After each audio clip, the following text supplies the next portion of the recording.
காமராஜர் கல்விக்காக செய்ததை சொன்னோம். இன்னொன்னே நான் சேர்த்து சொல்லிடுறேன். காமராஜரை பிடிக்கும், பெரியாரை பிடிக்காதுன்னு ஒரு குழு உருவாயிருக்கு. காமராஜரை பிடிக்கும், ஏன்னா காமராஜருக்கு கூகுள்ல போய் ஜாலியா பாத்துருவாங்க. அதனால காமராஜரை பிடிக்கும், ஐயாவை பிடிக்காது. காமராஜர் பெரியாரை பார்த்து என்ன சொன்னார் தெரியுமா? அது உருக்கமான செய்தி. எத்தனை முறை பேசினாலும் கண்ணில் நீர் வேற வைக்கக்கூடிய செய்தி. பெரியார் மறைகிறார் டிசம்பர் 24, 1973 சென்னையில ஐயாவுடைய உடலை வைத்திருக்கிறார்கள். அருமை தோழர்களே, காமராஜர் வெளியே வராரு. இன்னைக்கு மாதிரியே செய்தியை முந்தி தரக்கூடிய ஊடகங்கள் எங்க சாவு வீட்டுல போய் நின்னுட்டு, உங்கள் மகன் எப்படி இறந்தார், நீங்க அவங்க அம்மானால பேச முடியுமா? உங்க மகன் இறந்தது எப்படி உணர்வீங்க? எப்படி சந்தோஷமாக உணர்வாங்க? அப்படி இன்னைக்கு யூடியூப் சேனல்லாம் செத்தவங்க வீட்டுல போய் மயக்க நீட்டுற மாதிரி அன்னைக்கு ஆட்கள் இருந்திருக்காங்க. இப்ப காமராஜர் கிட்ட மயக்க நீட்டினப்ப காமராஜர் சொல்லி இருக்கார், குடலே அந்து போயிருச்சுன்ற பேட்டி கேக்குதான்னு கேட்டிருக்காரு.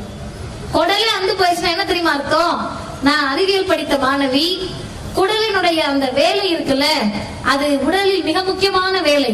நீங்க என்னனாலும் சாப்பிடலாம், குடல் வேலை செய்யலன்னா அந்த சாப்பாடு சக்தியா மாறாது, எனர்ஜியா மாறாது.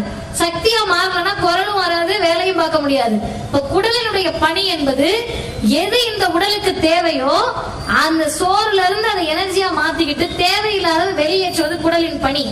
அப்படி தமிழர்களுக்கு வந்த அனைத்து ஆபத்துகளையும் வெளியேற்றி தமிழர்களை காத்து நின்ற தமிழர்களின் பெருங்குடல் தான் தந்தை பெரியார் என்ற அர்த்தத்தில் காமராஜர் சொன்னார்.